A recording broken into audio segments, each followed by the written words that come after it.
सत श्री अकाल, तुसीं वेख रहे हो न्यूज़ 18 पंजाब हरियाणा हिमाचल। मैं हां नवजोत कौर। बुलेटिन में सब तो पहला गल करांगे अपने बेबाक बोलन दे अंदाज तो जाने जानते राकेश टिकैत, जो कि यूपी के किसान आगू ने और बेहद वड्डा चेहरा उभर के आए ने इस किसान अंदोलन के दौरान। संसद घेरन वाले बयान ते हुण राकेश टिकैत ने अपनी सफाई दी है। तमाम बयान तो बाद वो बेहद हलचल दे विच नजर आउंदे ने और बेहद सुर्खियां बटोरदे ने। तां इस बार अपने संसद घेरन वाले बयान ते राकेश टिकैत दी सफाई सामने आई है। न्यूज़ 18 ते किसान आगू राकेश टिकैत दा जवाब सामने आया है। उन्होंने कहा कि इस सैशन दे विच संसद घेरन दा कोई इरादा नहीं है। संयुक्त किसान मोर्चे की सहमति तो बाद ही कोई फैसला लिया जाएगा।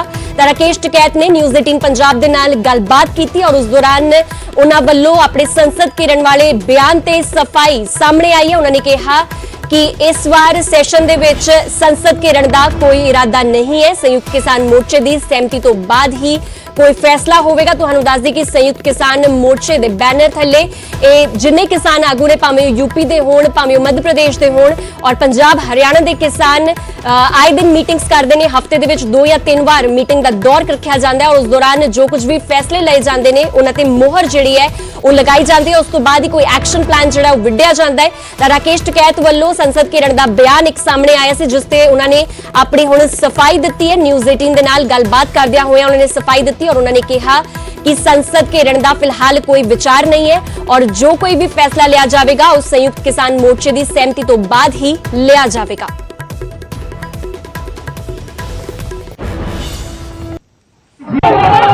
हमने किसानों को कहा है कि आप सरकार नहीं मान रही जी। बॉर्डर पर तो लोग आ ही रहे ना।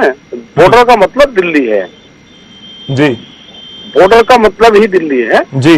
आप उस पर रखो भाई। हमने ये थोड़ा कहा कि आप लाल किले पर जाना, लाल किले पर थोड़ा कानून बने हैं जी। तो दिल्ली की अगर कॉल करेगा आदमी तो ठीक है, मतलब आप स्पष्ट कर रहे हैं कि जो अभी आने वाला कुछ दिनों में सेशन शुरू होगा उस दौरान आप संसद की तरफ कुछ नहीं कर रहे, उसमें नहीं जा रहे हम। ठीक है, ठीक है। तो यूपी के किसान आगू राकेश टिकैत अपने बड़बोलेपन वास्ते भी जाने जाते हैं और एक इन्हां दा बयान जिहड़ा बेहद हेडलाइन भी बनिया उसीगा फसल कुर्बान करने वाला बयान। तो फसल कुर्बान वाले बयान ते भी राकेश टिकैत दा स्पष्टीकरण सामने आया। उन्होंने कहा कि किसानां नूं फसल बर्बाद करने दे लई मैं नहीं कहा सी। टिकैत ने कहा अंदोलन की मजबूती दे लई किसानां नूं तैयार रहण दे लई कहा सी और फसल बर्बाद करने दा अजे नहीं आया है समा। टिकैत वल्लों कहा गया फसल वाउण दी थां गरीबां नूं दान करन किसान। टिकैत ने किसानां नूं यह अपील भी की। तुहानू दस दी कि कुछ तस्वीरां जिहड़ियां ने पंजाब और हरियाणा तो भी सामने आईयां सी, जिस दे विच किसान अपनी फसल वाउंदे हुए नजर आए सी। अपनी पक्की खड़ी फसल नूं किसानां वल्लों वाया जा रहा सी, जिस तो बाद लगातार सियासत भी पखड़ लगी सी और तमाम सियासी प्रतिक्रम भी सामने आउण लगे सी। और खास करके राकेश टिकैत दे इस बयान ते कहा जा रहा सी कि उन्होंने उकसाउण दा काम कीता किसानां नूं, जिस तो बाद किसान अपनी फसलां वाउण लगे ने और हुण उसते भी उन्होंने स्पष्टीकरण दिता है। राकेश टिकैत ने कहा कि अपनी फसल वाउण दी थां गरीबां नूं दान कीती जावे और उन्होंने कहा है कि फिलहाल फसल बर्बाद करने दा समा नहीं आया। तुहानू दस दिए कि कुछ किसान उन्हां दे इस उकसाउण दे विच आके उन्हां वल्लों एक कदम चुके जा रहे सी और पंजाब और हरियाणा तो ये तस्वीरां भी सामने आ रही सी जिथे कि किसान अपनी फसलां नूं वाह रहे सन।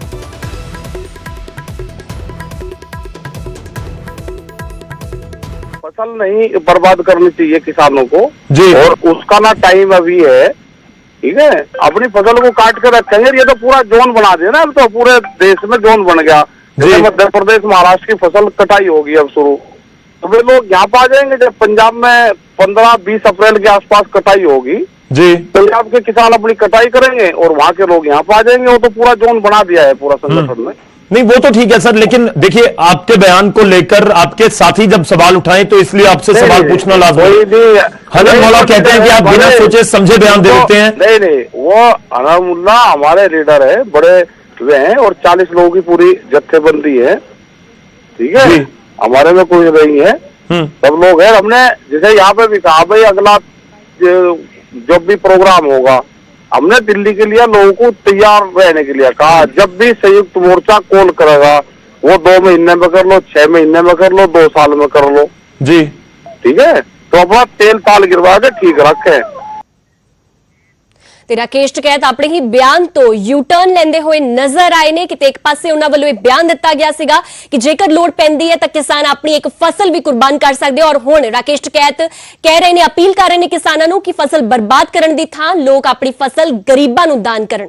उधर एक बड़ी खबर खेती कानूनों के नाल ही जुड़ी हुई है। खेती कानूनों के खिलाफ सोनीपत दे विच किसानां दा वड्डा प्रदर्शन हो रहा है। ट्रैक्टर ट्रॉलियां दे नाल 35 किलोमीटर लंबी चेन बनाई गई है और किसान मजदूर संघर्ष कमेटी दे बैनर हेठ यह प्रदर्शन कढ़िया जा रहा है। तो फिलहाल वक-वक थावां ते प्रदर्शन चल रहे हैं। गल कीती जावे किसान मोर्चे दी तां इस वेले दिल्ली दी बरूहां ते लगातार किसानां नूं डटे हुए 94 दिन हो चुके हैं। 3 महीने तो वध दा समा हो गया है, पर अजे तक किसान अपनी मंगां नूं लैके बजिद ने। उधर केंद्र सरकार अपनी गल्लां नूं लैके बजिद है। जो कुछ प्रपोजल केंद्र सरकार वालों दिता गया उससे ही फिलहाल केंद्र सरकार अड़ी हुई है और फिलहाल टेबल टॉक दा जिहड़ा सैशन चल रही सी, टेबल टॉक डिस्कशन चल रही सी, उसते भी ब्रेक लगती हुई नजर आ रही है।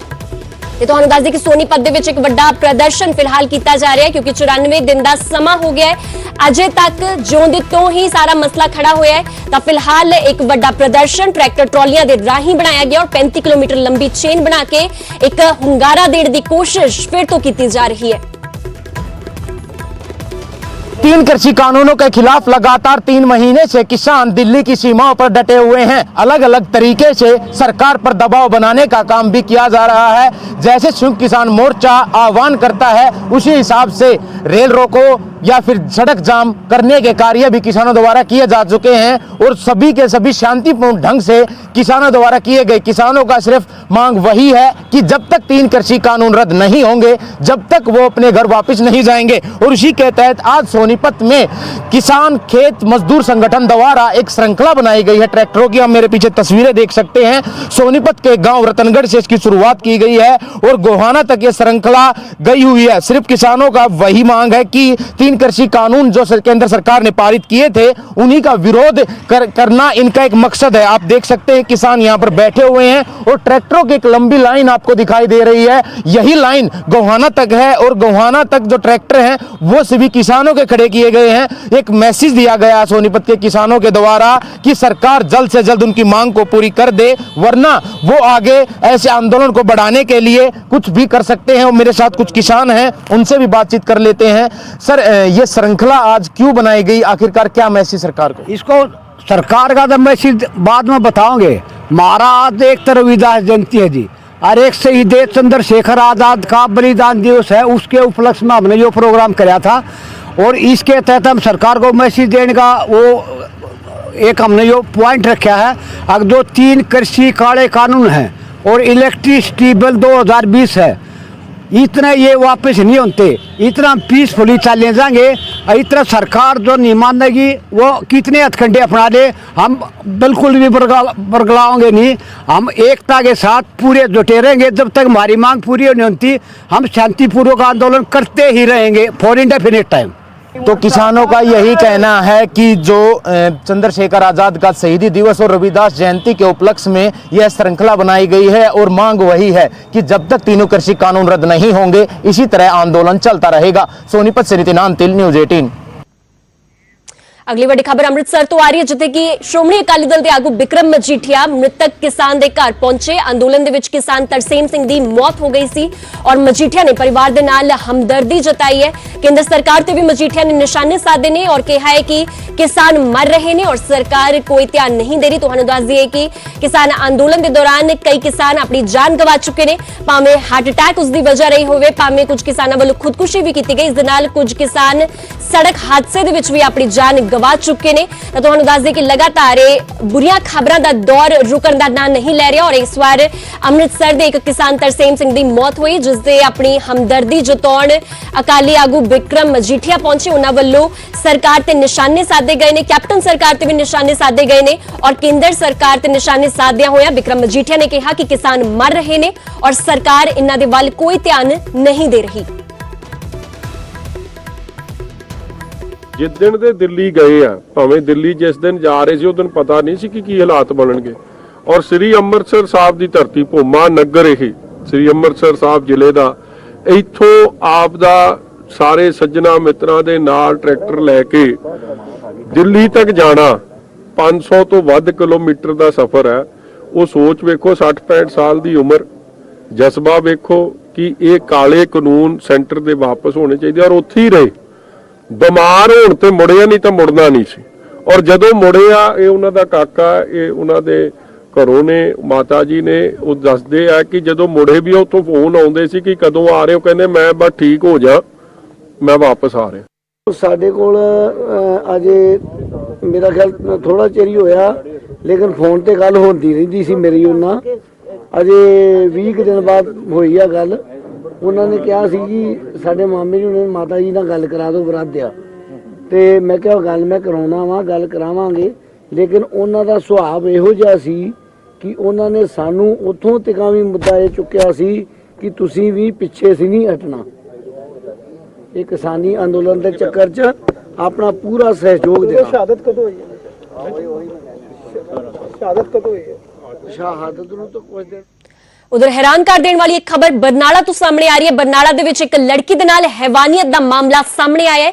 ਇਲਜ਼ਾਮ ਹੈ ਕਿ ਲੜਕੀ ਨੂੰ ਬੰਦਕ ਬਣਾ ਕੇ 7 ਮਹੀਨਿਆਂ ਤੱਕ ਉਸ ਦੇ ਨਾਲ ਬਲਾਤਕਾਰ ਕੀਤਾ ਗਿਆ।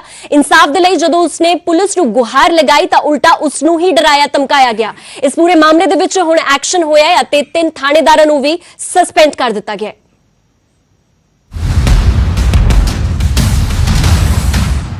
ਬਰਨਾਲਾ ਦੇ ਸਿਵਲ ਹਸਪਤਾਲ ਦੇ ਬਿਸਤਰ ਤੇ ਨਾਜ਼ੁਕ ਹਾਲਤ ਦੇ ਵਿੱਚ ਪਈ ਇੱਕ ਕੁੜੀ ਧੋਖੇ ਦਾ ਸ਼ਿਕਾਰ ਹੋਈ ਹੈ। ਪੀੜਤ ਦਾ ਇਲਜ਼ਾਮ ਹੈ ਕਿ 24 ਜੂਨ 2020 ਨੂੰ ਉਹਨਾਂ ਦੇ ਘਰ ਕਿਰਾਏ ਉੱਤੇ ਰਹਿਣ ਵਾਲੀ ਇੱਕ ਮਹਿਲਾ ਉਸ ਨੂੰ ਕਿਸੇ ਤਥਾਕਥਿਤ ਬਾਬੇ ਦੇ ਘਰ ਲੈ ਗਈ, ਜਿੱਥੇ ਉਸ ਨੂੰ ਪੀਣ ਦੇ ਲਈ ਕੋਲਡ ਡਰਿੰਕ ਦਿੱਤਾ ਗਿਆ, ਜਿਸ ਨੂੰ ਪੀਂਦੇ ਹੀ ਉਹ ਬੇਹੋਸ਼ ਹੋ ਗਈ ਅਤੇ ਫਿਰ ਉਸ ਦੇ ਨਾਲ ਬਲਾਤਕਾਰ ਕੀਤਾ ਗਿਆ ਅਤੇ ਇਹ ਸਭ 8 ਮਹੀਨੇ ਤੱਕ ਹੁੰਦਾ ਰਿਹਾ। ਉਸ ਨੂੰ ਬੰਦਕ ਬਣਾ ਲਿਆ ਗਿਆ ਅਤੇ ਤਕਰੀਬਨ ਹਰ ਰੋਜ਼ ਉਸ ਦੇ ਨਾਲ ਰੇਪ ਕੀਤਾ ਜਾਣ ਲੱਗਾ।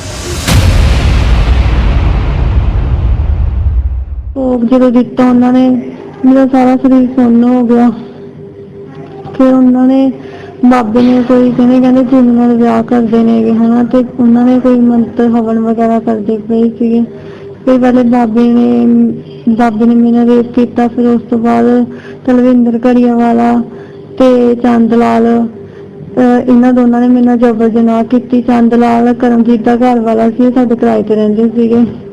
ਜਦੋਂ ਉਹਨਾਂ ਦੇ ਘਰੇ ਗਈ, ਉਹਨਾਂ ਦੇ ਘਰੇ 20-25 ਬੰਦੇ ਬੈਠੇ ਸੀ। ਕੋਈ ਬਾਬਾ ਬੁਲਾਇਆ ਸੀਗਾ, ਉਹ ਕਹਿੰਦੇ ਕੁਆਰੀ ਕੁੜੀ ਹੋਵੇ ਵੀ ਜੇ ਜਿੰਦ ਭੂਤ ਨਾਲ ਵਿਆਹ ਕਰਦੇ ਨੇ ਉਹ ਚੋਂ ਪੈਸੇ ਨਿਕਲਦੇ ਨੇ। ਉਸ ਪ੍ਰਸ਼ਾਸਨ ਕਿਸੇ ਨੇ ਮੇਰੀ ਕੋਈ ਨਹੀਂ ਸੁਣੀ। ਜਿਹੜਾ ਦਰਸ਼ਨ ਐਸੀ ਸੀਗਾ, ਮੈਨੂੰ ਕਹਿੰਦਾ 4 ਲੱਖ ਰੁਪਏ ਲੈ ਲੈ ਤੇ ਤੂੰ ਚੁੱਪ ਕਰਕੇ ਬਹਿ ਜਾ, ਕਹਿੰਦਾ ਤੇਰੀ ਕੁੜੀ ਦੀ ਇੱਜ਼ਤ ਦਾ ਮੁੱਲ ਤੈਨੂੰ ਦੇ ਦੇਣਾ।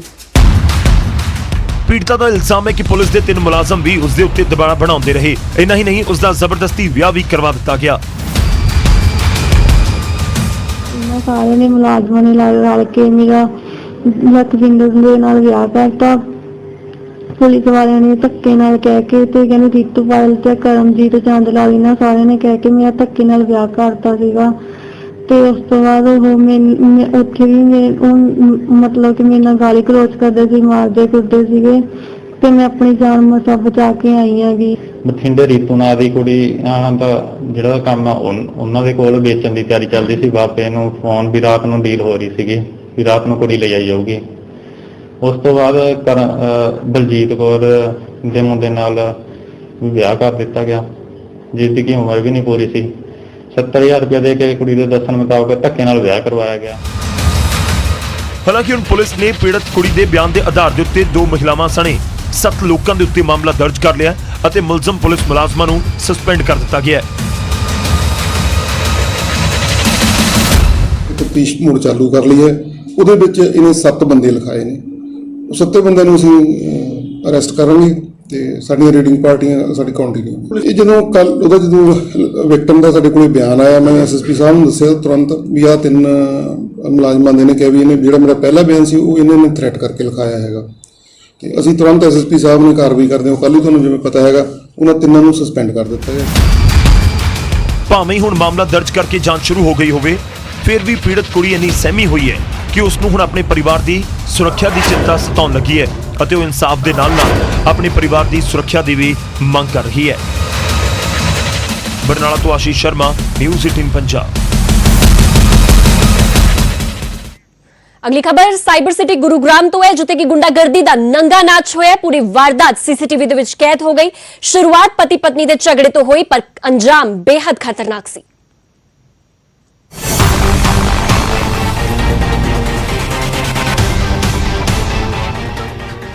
दहशत दीयां तस्वीरां,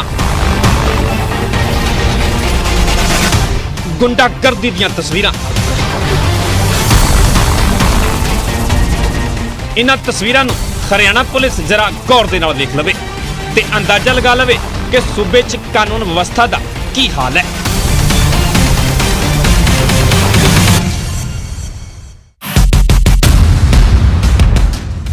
एक एक करके तुहानूं पूरी वारदात वाकिफ करवावांगे, पर पहला नजर इन्हां सीसीटीवी तस्वीरां ते मारो जो खाकी नूं शीशा विखा रहीआं ने।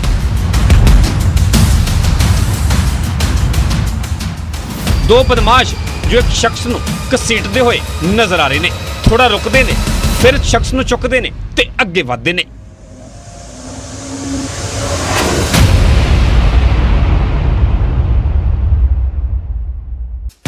हुण एक नजर इन्हां तस्वीरां ते मारो।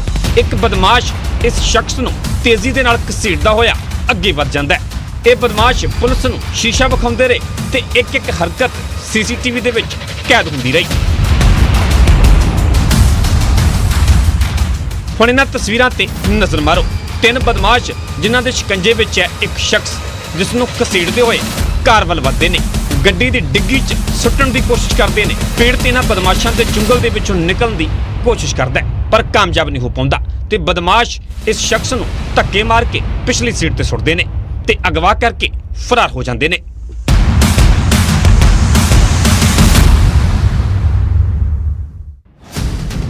ये तस्वीरां ने साइबर सिटी गुरुग्राम दियां, पौश इलाके सैक्टर 5 दियां।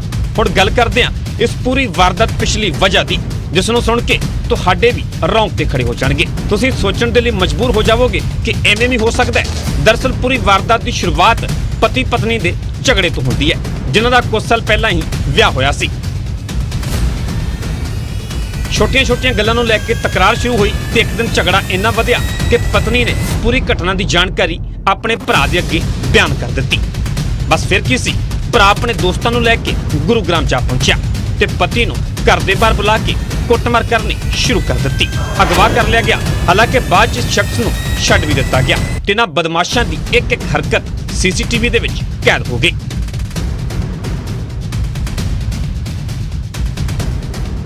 पुलिस ने दोवां धिरां दी शिकायत ते मामला दर्ज कर लिया, पर अजे भी पुलिस दे हत्थ बदमाशां तक नहीं पहुंच सके। कदों शिकंजे विच आउणगे सवाल बरकरार है, पर इस वारदात ने एक बार फिर हरियाणा पुलिस नूं कटहरे विच खड़ा कर दिता है। कानून व्यवस्था ते सवाल खड़े कर दिते ने।